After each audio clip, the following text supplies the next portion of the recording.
Tante novità qui ad Agri Monte Edizione numero 43, seguiteci per scoprirle.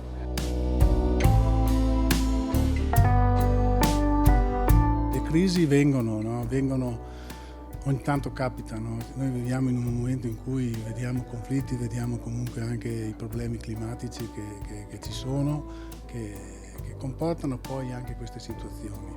Veniamo fuori da 3 anni positivi, 3 anni in cui fino a 6 mesi fa, 8 mesi fa, si parlava di mancanza di latte. In realtà la storia l'abbiamo vista qui oggi, è dal 2022 che mancava il latte, però poi il 2023-2024 la produzione è iniziata a salire e salendo chiaramente oggi ci troviamo con una produzione in eccesso e questo sta creando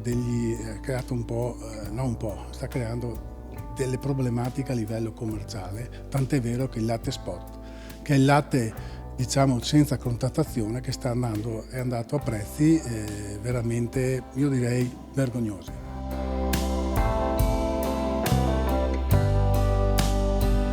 Io penso che non sia neanche tanto fatica a far capire che oggi il mondo della cooperazione, ma lo dico oggi, nella situazione in cui si trova, se non ci fosse sarebbe un disastro per gli allevatori, perché si troverebbero che la raccolta del latte non gli verrebbe neanche garantita.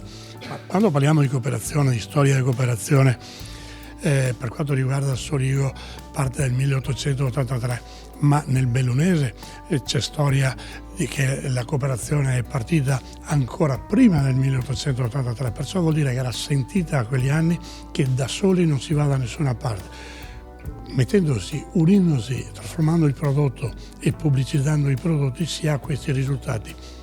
Oggi, come ieri, ma non più di ieri, e come ieri, senza cooperazione il mondo sarebbe diverso, le nostre montagne sarebbero spopolate, ma anche la pianura avrebbe delle problematiche, le aziende non potrebbero investire perché si troverebbero in difficoltà nella raccolta del latte, in un momento che sta dimostrando che quando c'è un litro di latte in più viene venduto a 20 centesimi, ma il consumatore non si è accorto che quel latte è stato venduto a 20 centesimi al posto di 60 centesimi, lo paga sempre con la stessa quota. Vuol dire che c'è speculazione e che fa la speculazione non è la cooperazione. Noi lo diciamo da sempre, da quando sono presidente di Aprola, ma prima di me, come ripeto sempre, i presidenti che mi hanno preceduto hanno avuto sempre un occhio di riguardo, perché effettivamente se ci pensiamo quanto può essere difficile in questi territori fare agricoltura.